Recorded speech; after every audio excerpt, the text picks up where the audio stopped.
Hope everyone's having a blessed one and getting after it. Hey, we're here to talk about a few things today. So join on this live and let's have some fun and let's learn and grow together. All right, I'm gonna wait for y'all to dial in. I'm a couple of seconds.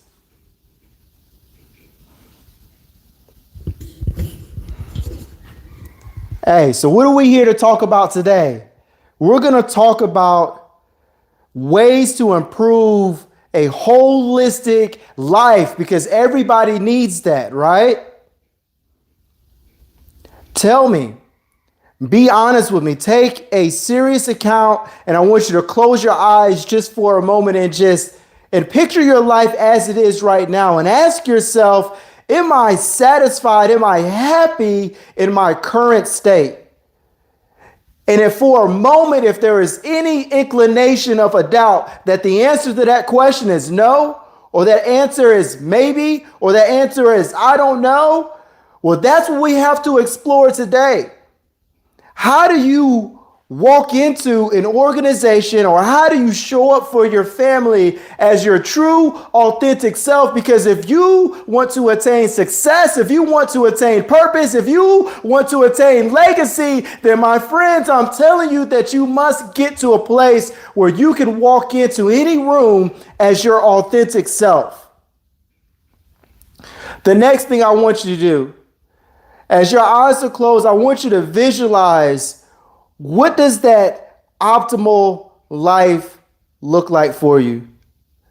You're operating at your best right now. You're doing something that you love with passion, with fulfillment, with gratification. There are people around you in a room. And in this room, somebody gets up and they said, I have something to say about you. And they're going to begin talking about you. What is it that they have to say about you in that moment? What are they saying about you? What are you hearing? What are those words that you're hearing over and over? And as you hear those words, I want you to write them down. And does that describe you at your best? And then what are the things that are around you? Because if it's not your best, what are the things around you that you have to remove, that you have to overcome, that you have to find a way to overcome that challenge? What are those things? And I want you to settle in that for a moment, because a lot of times we are hindered by the roadblocks. Sometimes the roadblocks are things that we put in place by ourselves. Sometimes they're our own limitations. And sometimes there are limitations by others. Sometimes there are limitations by the environment. But sometimes those limitations can be removed if we just focus on, okay, well, what is the challenge that I have to overcome in order to become my most authentic self, or in order to become the person that I want to attain to be in this world, that I should be in this world, that I deserve to be in this world? How do I get there? There's a saying that I always utilize, and that saying is, don't let a crisis reveal you before you reveal you. Because if you're surrounded by other people that believe in you, or a team that you want to help, or a family that needs you, if you're surrounded by any facet of that at all, then as you face hardships, you don't want that hardship to be the defining moment of, oh my goodness, I'm unable to do the things that I said I'm able to do. You don't want that moment to look like that. And so how do you overcome that? Well, one way you overcome that is by using humility, showing up in a way to where you're like, hey, I may not have all the answers, but I know that those around me have the answers. I know that those around me may be able to help with the solution and just help with your learning overall. You have to become a lifelong learner. And so as I'm giving you some of these things, I just want you to take something from it, because that's where we have to sit. Is we have to sit in a place where we're able to be our authentic selves, because we're not going to let a bad situation, or we're not going to let a hardship, or we're not going to let a crisis reveal us before we do. We're going to say, okay, here are my strengths. Here are some areas where I'm challenged, or my weaknesses, and then we're going to grow and develop from there.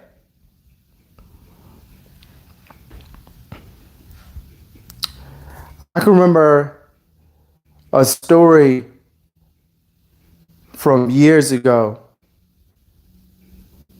playing sports, and it was my first year wrestling. And I remember my coach asked me, he was like, hey, if you want to play sports at the next level, then you're going to have to pick up a third sport to help you develop. And I was like, okay, coach.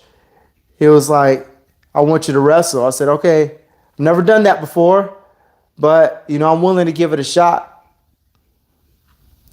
And I went out there, and as I went out there for that first time, I thought I was going to a normal practice, but it turns out it was a scrimmage against another high school.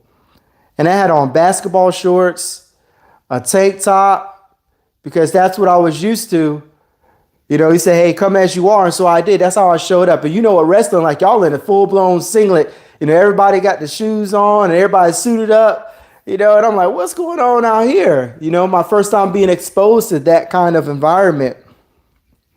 And so I get out there for the first time. And in that moment, I realized how incredibly important it was to hear the voice of my coach and to hear the voice of my teammates. Because as I got on that mat, I had never wrestled before. And I started the match by just doing Goldberg's spear. If you guys know what that is, it's like a tackle, but for WWE style wrestling. And I had no idea. I was like, because they said, hey, take him down. I was like, all right, I could do that. I played football, more than half my life at that point. And so I went, to take him down, and I did. And the ref was like, hey, you can't do that. And so from there, I just listened to my coach, and I just listened to my teammates as they helped me maneuver and ultimately win this very first experience in wrestling. My very first match in a scrimmage, I won because I was listening. I was in a place where I said, okay, I don't know what I'm doing and I need help.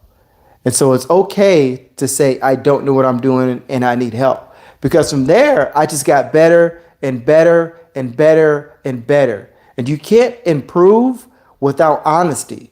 You can't improve without feedback. But you can't have any of those things if you're showing up in an inauthentic way, if you're showing up with a lie in the first place. So whoever that lie is for, save that because it's unnecessary. Move that aside. But that's the first point. You got to get to a place where you can look in the mirror and you have to be honest with yourself. And so take the time each day. Look yourself in the mirror and ask the question, am I where I want to be? And then ask yourself, am I where I need to be? And you have to answer that honestly. And if you could say where you are in an honest way, then wherever you go next, I can assure you it's going to be on the journey to purpose, success, and legacy. But you've got to be honest first. I'm going to tell y'all, there are some mornings I wake up and I don't feel like being awake. I'm like, oh my goodness. And I can cling on to every excuse in the world. Oh, but it's work, or I had a really tough workout the previous day, or my family needs me to do these things. I got these kid activities, and I can make all the excuses, and I could just keep going and going and going and going, and before I know it, like the excuses just keep on going, and they are unrelenting, and it's just a whole of excuses to a point where you end up not doing anything positive at all. And so get over the excuse, get over the but, and get over to a point where your reason to keep going, your reason to get up is so much more powerful than your reason to excuse yourself to lay down. Because if you passively wait in life, then your goals and success will aggressively pass you by. So don't let opportunities pass you by because of a moment where you forget where you want to be in life. So remind yourself of that. And then take account of that by looking yourself in the mirror, measuring that, and saying, hey, this is where I am. This is where I need to be. This is where I need to go in life. And as you do that, you're going to position yourself right where you need to be in order to maximize your potential, expose your potential, exceed your potential. Because a lot of times we put a ceiling on our own potential because we think this is as far as we can go or this is it. When reality is there's so much more to it. And so in this small series that we kicked off, because it's all high energy that's coming from me, y'all. High energy that's coming from me, and my high energy comes from him. And that's what HE energy stands for, is his energy. And I'm just giving that right back to y'all. But as this comes out, like we talked about a few things today in this first series, it was 10 minutes, go hard or go home. And we talked about some things that are going to help you reveal you to you. So a crisis doesn't reveal you before you do, but show up in a humble way. Take account by looking inside the mirror and being honest if you're where you want to be and if you're where you need to be. And then putting a plan in place, because now that you can honestly say, if I want to operate at my best self, if I want to operate in a place where I'm obtaining success, purpose, and legacy, then here are the things that I need to do in order to get there. Here are the obstacles that I need to move out the way. Here are the obstacles that I have to overcome. Here are the excuses that I have to just put away, because the reason for me to keep going is so much more powerful and so much stronger than the reason for me to quit and lay down and make an excuse. So those are the things that we talked about today, y'all. I love y'all, and y'all already know we're going to be back. We're going to be talking again. I'll see y'all later on, and we're going to keep this thing flowing. But I just wanted to give y'all a little bit today. I love y'all, and I'm out. It's El Motivational Don. Let's go.